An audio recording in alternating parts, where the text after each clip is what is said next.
October 12, 1944. 10:14 hours. Skies above Aachen, Germany. The air is thin and bright at 20,000 feet, the kind of cold that turns exhaust trails into silver ribbons. Two German pilots from Jagdgeschwader 26, flying FW-190As, bank toward a formation of bombers far ahead, and the escorts beside them. At first glance, they can't help laughing. The American fighters look ridiculous. Wide-bellied, stub-winged, thick as barrels, thunderbolts. "Flying milk cans," one of them says over the radio, his voice crackling with static. "If we hit them once, they'll fall apart." He tightens his harness and pushes the throttle forward. The FW-190 dives. The world becomes wind and vibration. The German pilot lines up his gun sight on a single P-47 straggler below the bombers. The crosshairs hold steady. He squeezes the trigger, 20mm shells streak past. Hits spark across the American fuselage. But the milk can doesn't fall. It rolls, dives, and comes around with a roar that shakes his canopy. The American pilot, Captain Robert Johnson, 56th Fighter Group, flips his toggle switches. 8 Browning .50 caliber machine guns hammer at once. The recoil rocks the entire airframe. The FW-190 fills his sight for only 2 seconds, but 2 seconds is enough. Over 1,200 rounds per minute pour into the German plane. Armor-piercing incendiary rounds stitch the sky with white fire. The FW-190 disintegrates in mid-roll, flames trailing from its wings, the pilot ejecting too late. Johnson pulls back, climbs, and re-enters formation. His wingman says nothing. There's no need. At 25,000 feet, the remaining German pilot watches the smoke spiral down and feels the shock settle in. One hit couldn't stop that American brute. He whispers, "It's not supposed to survive that." Below, the bomber stream keeps moving, silver dots stretching to the horizon. The P-47s orbit around them like armored guardians, engines thundering. What the Germans saw as clumsy was, in truth, invincible. The P-47 weighed 8 tons, more than twice the Spitfire, and carried the sky's heaviest armament. Its thick radial engine could take hits that would shred any inline design. It could dive faster than anything the Luftwaffe fielded, and it could outclimb once it hit its stride above 20,000 feet. That morning, the laughter ended. In its place came realization, the kind of realization measured in smoke trails and wreckage. The pilots who mocked the Thunderbolt had just met the one fighter built to survive their best shots. The air war over Germany was changing. Elegance had lost to endurance. Aachen, Germany, October 1944. They laughed at the jug. Then its 8 guns laughed back. Before it became the nightmare of the Luftwaffe, the P-47 Thunderbolt was a punchline, even among American pilots. In 1943, when it first appeared in England, many looked at its swollen fuselage and massive radial engine and asked how such a beast could ever fight. It wasn't sleek like a Spitfire. It wasn't agile like a Bf-109. It was heavy, slow to climb, and it drank fuel like a bomber. German intelligence reports mocked it as zu groß, zu träge, too big, too sluggish. Luftwaffe pilots nicknamed it der Blechdosenjäger, the tin can fighter. They saw the silhouette, stubby wings, broad belly, a propeller the size of a cartwheel, and dismissed it as another American attempt at quantity over quality. To them, the P-47 was proof that America could mass-produce anything, except beauty. Even the men who flew it had doubts. Young American pilots assigned to the 4th and 56th Fighter Groups described their new mounts as flying tanks. One recalled, "She looked like she was built by a blacksmith." The early Thunderbolts climbed poorly below 10,000 feet and turned sluggishly in dogfights. At low altitude, a Spitfire could dance rings around it. The German fighters, trim, fast, knife-edged, seemed to exist on a different level of refinement. But in war, refinement doesn't matter when physics changes the rules. The Thunderbolt was never meant to twist and turn in the weeds. It was designed to rule the high altitudes, where bombers flew and where oxygen was thin. Its massive Pratt & Whitney R2800 double-wasp engine gave it the raw thrust to climb higher than anything short of a rocket plane.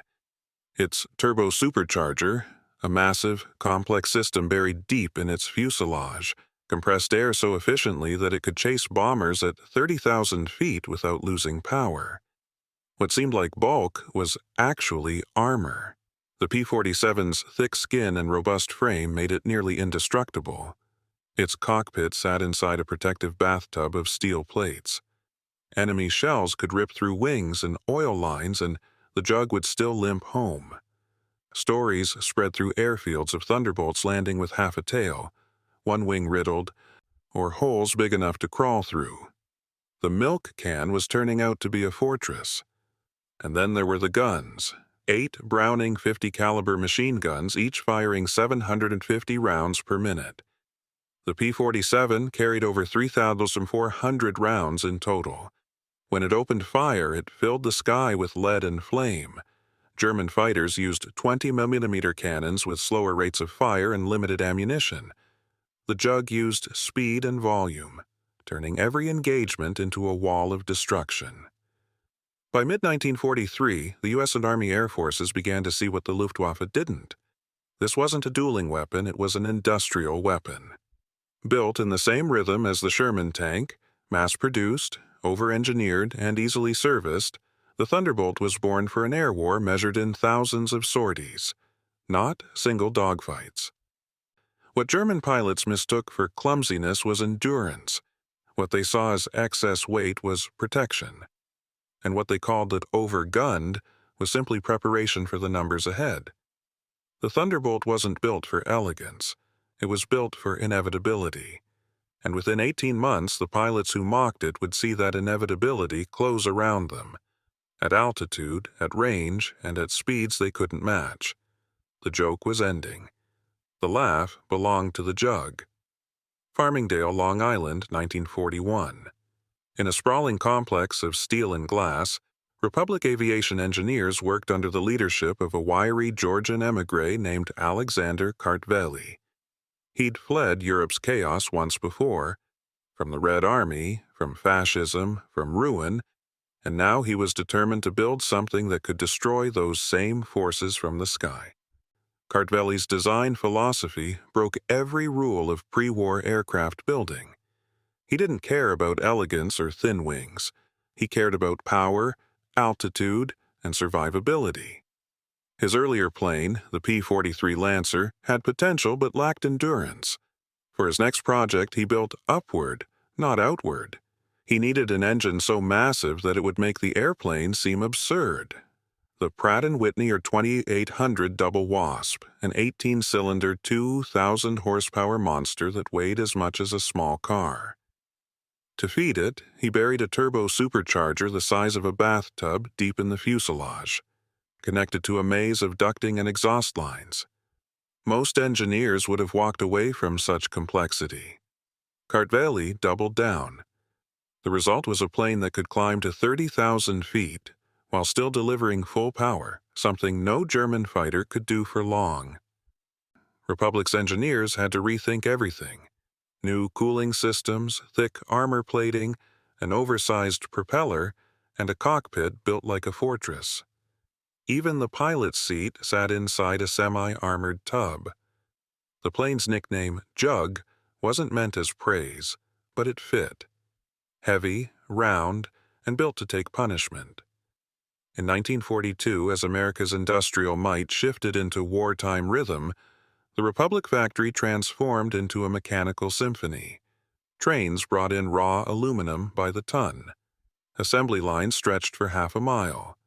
Sparks from welding torches filled the rafters.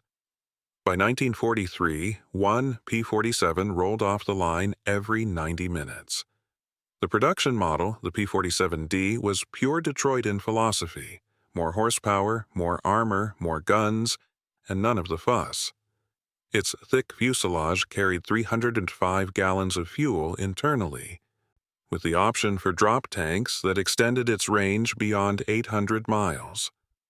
Where the Luftwaffe depended on carefully maintained, handmade aircraft, the Americans built airframes like interchangeable car parts. If one P-47 broke down, another could be swapped in that same afternoon. In Germany, aircraft were still being crafted in small workshops. At Messerschmitt and Focke-Wulf, engineers hand-fitted panels and aligned engines by feel. Their output was limited by precision itself, a kind of engineering pride that could not scale. When Allied bombers began leveling those factories in 1943, the Luftwaffe's replacement rate plummeted. Meanwhile, Republic aviation expanded to satellite plants across New York and Connecticut. Women worked the riveting lines. Teens learned to test radio gear, and pilots from the 8th Air Force visited to see where their machines were born. To them, the noise of the plant was the sound of victory. Every week, the U.S. Army Air Forces received new shipments: crated fuselages, spare wings, engine assemblies. Maintenance crews joked that the Thunderbolt wasn't a plane so much as a kit that never runs out. It could be disassembled, shipped, and reassembled almost anywhere. This wasn't coincidence. The Thunderbolt had been designed with logistics in mind.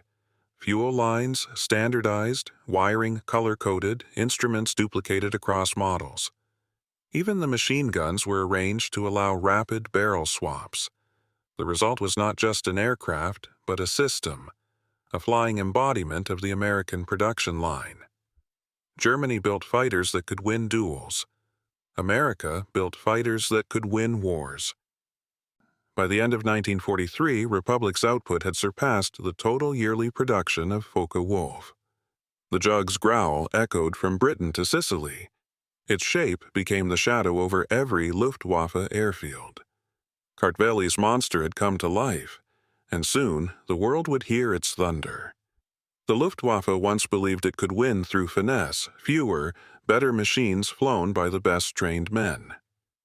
But in the industrial age, finesse dies in spreadsheets. By late 1943, the air war over Europe had become a contest of arithmetic, and the math was merciless. Start with production. Between 1942 and 1945, the United States built 15,636 P-47 Thunderbolts. That's more than all the Bf-109s, Fw-190s, and Me-262s Germany could produce after 1943 combined. Republic's assembly lines turned out 2 jugs for every hour of daylight. German aircraft factories, bombed and fractured, struggled to finish even a few hundred a month. Next, firepower. A single Thunderbolt carried 8 Browning 50 caliber machine guns, each firing 13 rounds per second.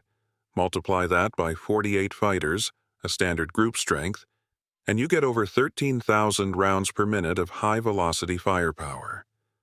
The Luftwaffe's vaunted 20mm cannons packed more punch per shell, but their slower rate of fire and small ammo loads meant they simply couldn't compete in volume.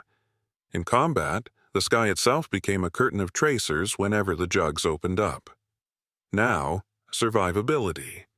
The P-47's 18-cylinder radial engine could take brutal punishment.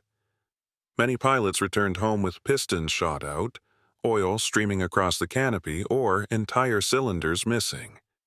One Thunderbolt, hit by cannon fire over Belgium, flew 180 miles back to base on 7 cylinders. Another came home with half its tail missing and still landed safely. In contrast, the Fw-190's liquid-cooled engine was delicate. A single hit to its coolant line turned a fighter into a fireball within seconds. Then, fuel and range. Each P-47 consumed roughly 250 gallons of high-octane aviation gas per mission, but America's supply chain made it irrelevant. The Allies had built a fuel pipeline across France, pumping gasoline straight to forward airfields at a rate of 1 million gallons per day. Germany, running short on oil, was flying on synthetic fuel that corroded engines and cut performance by nearly 15%. Even the Luftwaffe's best pilots were rationed to one sortie per day. Operational tempo sealed the fate of the Reich. A Thunderbolt squadron could fly, refuel, rearm, and fly again within 4 hours. German ground crews needed nearly 10 hours to refit an FW-190. Multiply that by every day of the war, and the Americans simply spent more time in the sky. And time in the sky meant control. In 1944, the P-47 achieved a kill-to-loss ratio of nearly 4 to 1. That number wasn't just a statistic. It was the collapse of German air dominance in mathematical form. Every 4 German fighters destroyed equaled 4 fewer mechanics, 4 fewer instructors, 4 fewer chances to hold the line. Even the economics were lethal. A P-47 cost about $85,000 to build and deliver. A German fighter cost nearly the same in raw materials but took 3 times as many labor hours. Worse, Germany had to defend every link of its production chain against bombing. The Allies did not. By late 1944, the Luftwaffe could barely replace the planes it lost each week. American air strength, meanwhile, was still rising. On some days, more Thunderbolts took off from English airfields than the entire Luftwaffe could scramble over Germany. The numbers weren't glorious. They were cold, industrial, and final. Not beauty, but throughput. Not the myth of the ace, but the math of exhaustion. The Luftwaffe had built an air force for 1939. The United States had built one for 1945. And every time 8 Brownings opened fire, the math became visible, a wall of lead, speed, and inevitability. August 17, 1943, a date every bomber crew would remember. The mission, Schweinfurt, Germany, the beating heart of the Reich's ball-bearing industry. Hundreds of B-17s from the 8th Air Force rumble east across the Channel, engines droning like an approaching storm. Above and around them, the new American escorts take formation. The P-47 Thunderbolts of the 56th Fighter Group. To the German radar operators watching the screens near Kassel, the pattern looks familiar. Bombers inbound, heavy, slow, predictable. They scramble the interceptors. Bf-109s and F-190s from Jagdgeschwader 26 and 3. Commanders remind their men, attack the bombers. The escorts are slow. At 24,000 feet, the first F-190s cut through the contrails. The Luftwaffe pilots expect the same easy kills they've earned for years. A few passes, a few explosions, another victory for the Reich. What they don't expect is for the clumsy P-47s to dive out of the sun at 500 miles per hour. Colonel Hubert Hub Zemke leads from the front. His radio call crackles through the network. Wolfpack, hit them hard, then brake high. The Thunderbolts roll inverted, noses down, engines screaming as they accelerate into a dive that no German plane can match. The massive R-2800 engines howl as 8 guns per aircraft open fire. A wall of 50 caliber bullets slashes through the formation of FW-190s. Each gun spits tracers at 2,800 feet per second, a river of white fire. One German pilot barely finishes his roll before his canopy explodes. Another's wing snaps off cleanly. The sky becomes a swirling chaos of smoke and fragments. For the first time, Luftwaffe pilots face an American escort that can climb, dive, and absorb damage all at once. They try to loop away, but the P-47s use gravity as their ally. In a dive, the Jug reaches speeds over 525 miles per hour, too fast for the German airframes to follow without structural failure.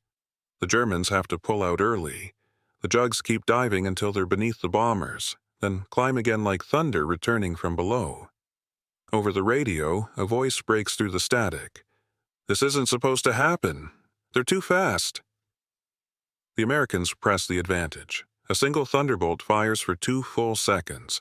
16 guns worth of fire from a pair of aircraft, and a Bf-109 simply disappears in a burst of sparks. The jug doesn't turn fight. It eradicates. One pilot, Captain Bob Johnson, takes a hit from a 20mm shell in his wing. He checks his instruments. Everything's still green. "She's fine," he says, almost surprised. "Let's keep going." After 90 minutes of combat, the Luftwaffe breaks off. 25 German fighters are down, many of them veterans. American losses: 3 Thunderbolts, 2 bombers. The B-17s limp home battered but intact. The men on the ground can't believe what they see. Planes riddled with holes, controls stiff with damage, yet still landing. One Thunderbolt arrives with an entire foot of its elevator missing. Another with a cylinder shot out and oil pouring down its side. Mechanics patch them, refuel them, and send them back up by the next morning. The Germans report that their cannons had no effect at range. The Americans record that the Luftwaffe broke contact earlier than expected. Both statements are true. Schweinfurt was supposed to be another Allied disaster, another lesson that the bomber offensive was too costly. Instead, it became a revelation. For the first time, American bombers reached deep into Germany and came back with escort support that the enemy couldn't shake.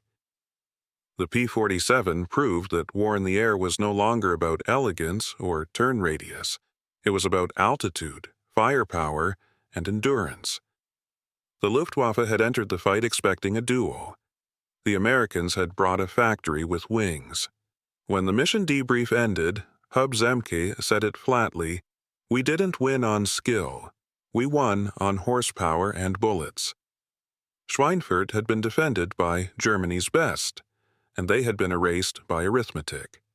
The battle over Schweinfurt was a preview of what the numbers were about to do. The Luftwaffe hadn't just lost pilots, it had lost the equation. Each FW-190 or Bf-109 destroyed meant 20,000 man-hours gone, one more skilled machinist buried under rubble, one more airframe that couldn't be replaced. The Thunderbolt, meanwhile, came off the Republic assembly line every hour and a half. America could lose a dozen in a day and replace them before nightfall. Germany couldn't replace a dozen in a month. By the spring of 1944, the attrition had gone exponential.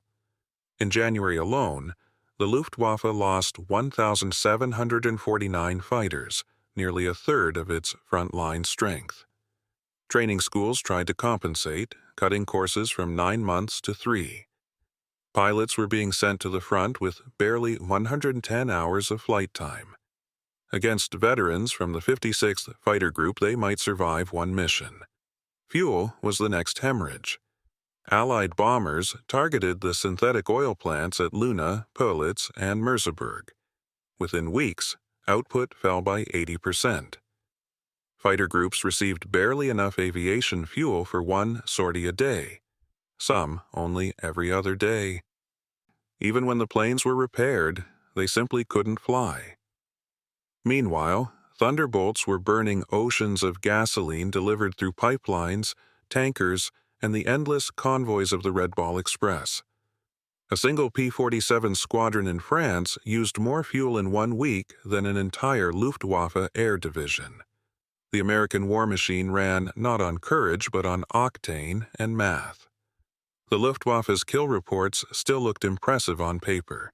20 B-17s destroyed, 10 Thunderbolts shot down. But when the accountants tallied the losses, the balance sheet was fatal. Germany was losing pilots faster than it could train them, fuel faster than it could refine it, and aircraft faster than they could be built. Every battle now worked like a formula. 10 Thunderbolts lost, 12 replacements within 48 hours. 10 FW-190s lost, 3 replacements within 30 days. The ratio wasn't tactical anymore. It was industrial. German ace Adolf Galland, head of the fighter arm, wrote in his diary, "We are facing a swarm. Each one we kill is instantly replaced. We have become the hunted." And the swarm wasn't just replenishing itself, it was evolving. The P-47D was now being fitted with drop tanks, extending its range to Berlin and back. Pilots who once had to turn home over the channel could now follow the bombers deep into Germany, wait for the interceptors, and destroy them over their own airfields. The Luftwaffe's collapse didn't come from one great defeat. It came from 1,000 small ones. A factory hit here, a lost fuel train there, a pilot missing after one sortie. The math simply stopped working. By mid-1944, the average lifespan of a German fighter pilot on the Western Front was 3 weeks. For the Americans, a Thunderbolt pilot might complete a full tour of 200 hours and go home alive. This wasn't just loss, it was implosion. The Luftwaffe had built a system optimized for brilliance. The Americans had built one optimized for endurance. By the time the first P-51 Mustangs joined the fight, the Luftwaffe was already bled dry. The Thunderbolt had done the slow, methodical work, the grinding subtraction of airframes, fuel, and time. From here on, the war in the air wasn't a contest. It was a countdown, January 1944, northern Germany. Snow drifts across the runways at Halesworth Airfield as mechanics warm the engines of 48 P-47 Thunderbolts. Each fuselage carries a painted wolf's head, the emblem of the 56th Fighter Group, better known as Zemke's Wolfpack. Their leader, Colonel Hubert "Hub" Zemke, walks the line of aircraft before takeoff. He's short, blunt, and precise, the kind of commander who treats air war as geometry, not glory. His men know the rules. No turning duels, no lone chases, no unnecessary risks. Speed, altitude, and teamwork win. When the Wolfpack flies, it flies like a single organism. At 08:30 hours, the order comes. Bomber escort over the Ruhr industrial region. Target, Ham marshalling yards. The formation climbs in layers. Thunderbolts spread across the sky like armored hawks above the bomber stream. The Luftwaffe scrambles in response, JG-26 and JG-2, veterans of the Channel Front. Their mission: break through the escort and carve the bombers apart. As the German formations climb, the air becomes a chessboard of contrails. Zemke spots them first, distant black specks converging head-on. His voice is calm over the radio. Wolfpack, climb and swing east. Hit them from the sun. The formation tilts, sunlight flashing off aluminum wings. The Thunderbolts dive as one. Gravity adds speed, 500 km/h, then 520. The enemy fills the gun sights. Zemke squeezes the trigger. 850 caliber guns erupt in thunder. Tracers slice through the sky in glowing arcs. A Bf-109 explodes instantly. Its canopy shatters like glass. The Germans scatter, but it's too late. The Wolfpack has the advantage of altitude, energy, and coordination. Each element covers the next. German pilots try to climb away, but the jugs roll inverted, diving again to strike. The Luftwaffe's formations disintegrate under the shock. Captain Francis Gabreski, one of Zemke's top aces, picks off a fleeing FW-190 at point-blank range. "A long burst," he later writes, "and he just disappeared. One flash, one fireball." It's not romance, it's routine. The radio net buzzes with short, sharp commands. Break high, break low, cover 3. Zemke's doctrine forbids chatter. Every move is mechanical, rehearsed. For every German loss, another P-47 moves into position to block the next. In 20 minutes, the sky over the Ruhr turns into a graveyard of smoke trails. The Wolfpack claims 31 kills, losing just 2 of their own. It's not luck, it's logistics, training, and trust in the machine. Back at base, Zemke reviews the combat film. He doesn't praise marksmanship, he counts timing. "Too close on entry," he tells one pilot. "Fire sooner next time." His goal isn't glory, it's improvement. Every sortie feeds data back into the system. By refining tactics, he's turning his squadron into a mathematical weapon. By mid-1944, Zemke's Wolfpack becomes the highest-scoring fighter group in the European theater, credited with over 1,000 enemy aircraft destroyed. But behind every kill is a principle: teamwork over ego, altitude over agility, speed over style. The Luftwaffe still has its aces, men like Walter Nowotny and Joseph Priller, but they're flying alone. Their replacements untrained, their radios unreliable. The German system still glorifies the individual. Zemke's system glorifies the unit.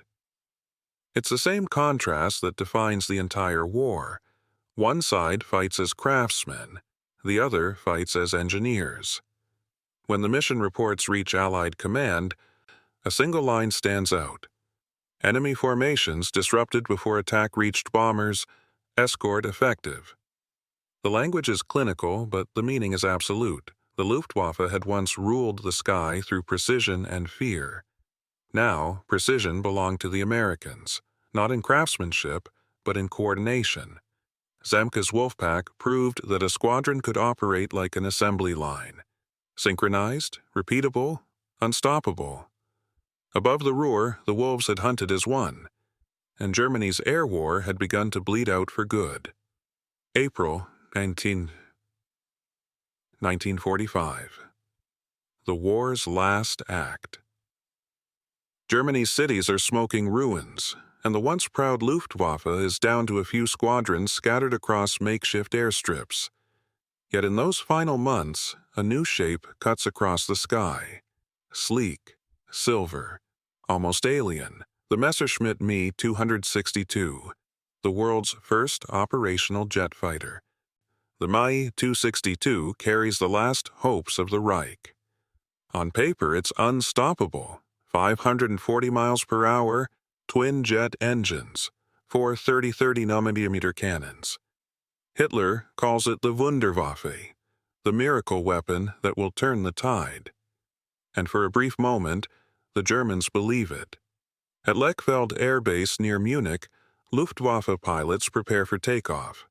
Mechanics frantically feed synthetic fuel into the temperamental Jumo 004 engines.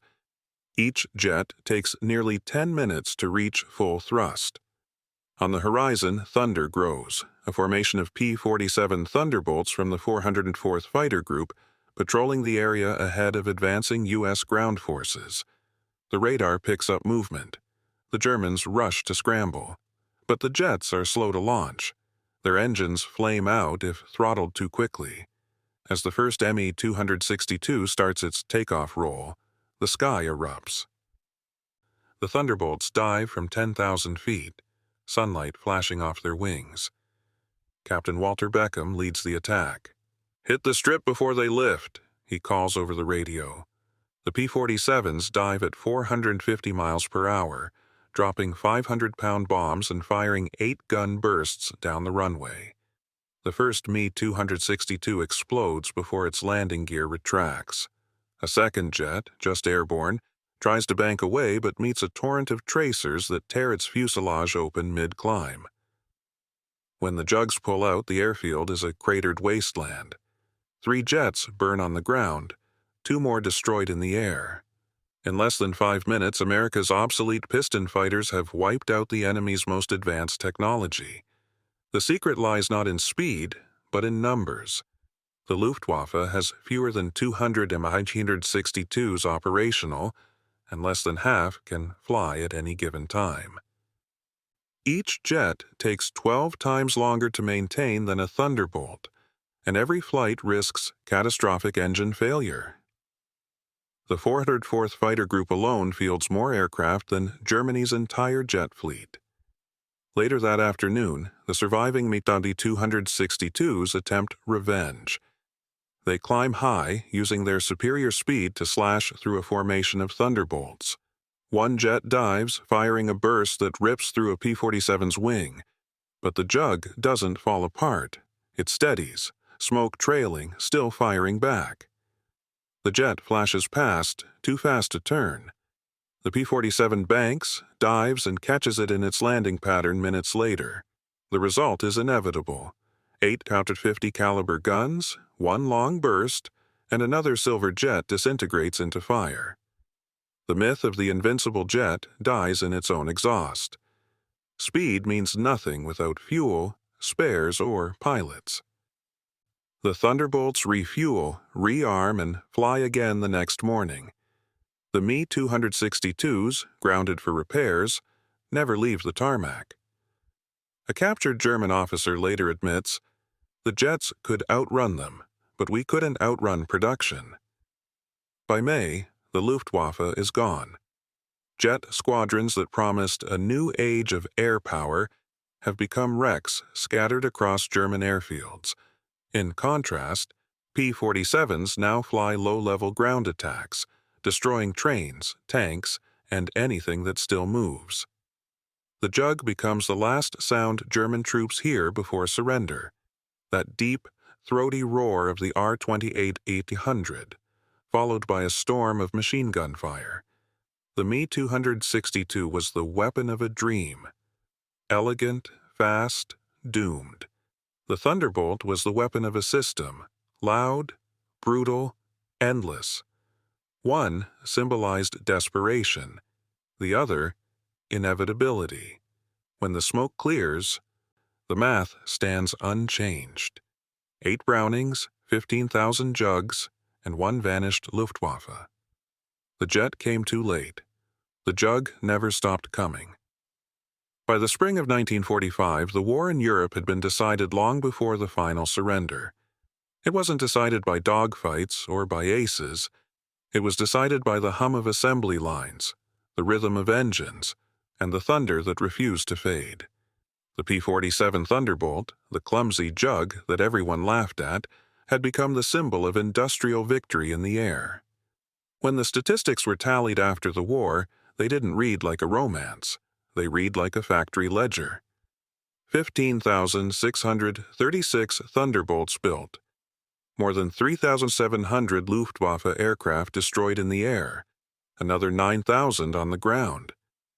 A kill ratio of 4-to-1 in its final year of combat. Pilots who began their tours doubting the Jug ended them alive, veterans of a machine that could take them through fire and back. The Germans had built fighters to be perfect. The Americans had built one to be immortal. The Thunderbolt's R-2800 engine could eat flak, lose cylinders, and still drag its pilot home.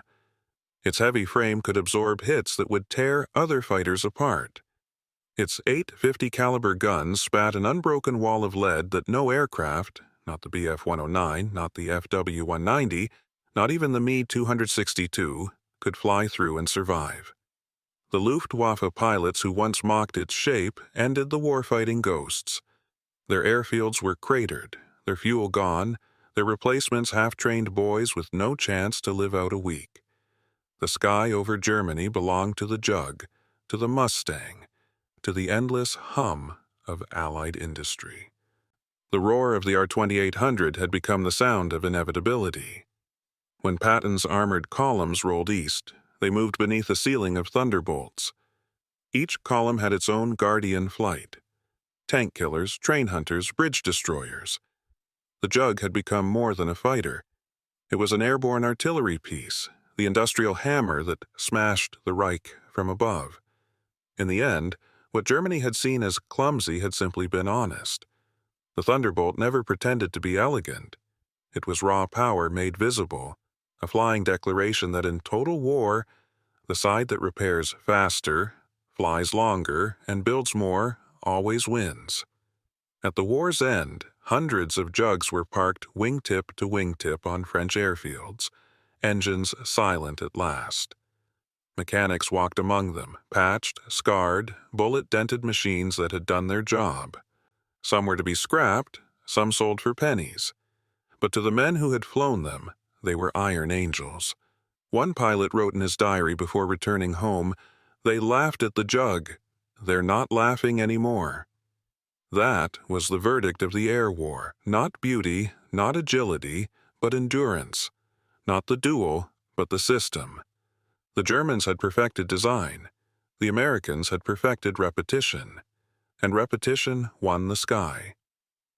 When the echoes of the last missions faded over a broken continent, the thunder still lingered. The sound of victory was heavy, round, and American. It was the sound of the P-47 Thunderbolt. The P-47 Thunderbolt proved a single truth that still echoes through every hangar and war college today. Victory isn't a duel of heroes, it's an equation of endurance. The Germans built dreams.